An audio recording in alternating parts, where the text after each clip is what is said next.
सराफा व्यावसायिकाच्या दुकानातल्या 3 कर्मचाऱ्यांनी मालकाच्या पत्नीचा खून करून 32 लाखांचे दागिने लंपास केले। जयंती नागराज छाजेड वय 55 राहणार शुभम हाऊसिंग सोसायटी रास्तापेठ असं खून झालेल्या महिलेचं नाव आहे। या प्रकरणी छाजेड यांच्याकडे काम करणारे कामगार भरत आणि महेंद्र यांच्या विरुद्ध गुन्हा दाखल करण्यात आला आहे। सराफ व्यावसायिक नागराज छाजेड यांनी या संदर्भात समर्थ पोलीस ठाण्यात फिर्याद दिली आहे। नागराज छाजेड यांचं रविवार पेठेत गोविंद हलवाई चौकात नागराज ज्वेलर्स हे दुकान आहे।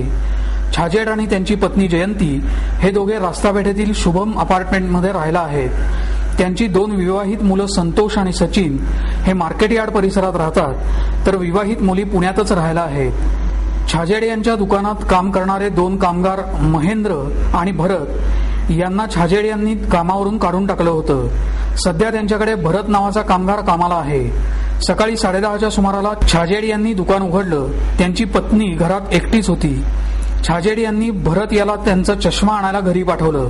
बराच वेळ होऊनही तो परत न आल्याने छाजेड यांनी पत्नीशी संपर्क साधला, मात्र जयंती यांनी प्रतिसाद न दिल्याने दुपारी 1:30च्या सुमारास छाजेड घरी आले।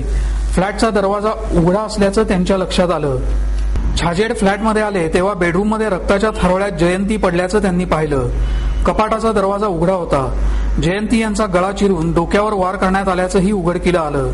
घाबरलेल्या छाजेड यांनी त्वरित शेजाऱ्यांशी संपर्क साधला। त्यानंतर या घटनेविषयीची माहिती पोलिसांना कळवण्यात आली। अतिरिक्त पोलीस आयुक्त प्रभात कुमार, परिमंडल 2चे उपायुक्त राजेश कुमार मोर, सहाय्यक आयुक्त प्रभाकर पाटील, पोलीस निरीक्षक सुरेश केकाणे, समर्थ पोलीस ठाण्याचे निरीक्षक संजय वांबुरे, उपनिरीक्षक भगवान भोसले आदींनी घटनास्थळी धाव घेतली। कामगार भरत आणि महेंद्र यांनी पत्नी जयंती यांचा खून करून 32 लाखाचे दागिने लांबवल्याचं छाजेड यांनी फिर्यादीत नमूद केलं आहे।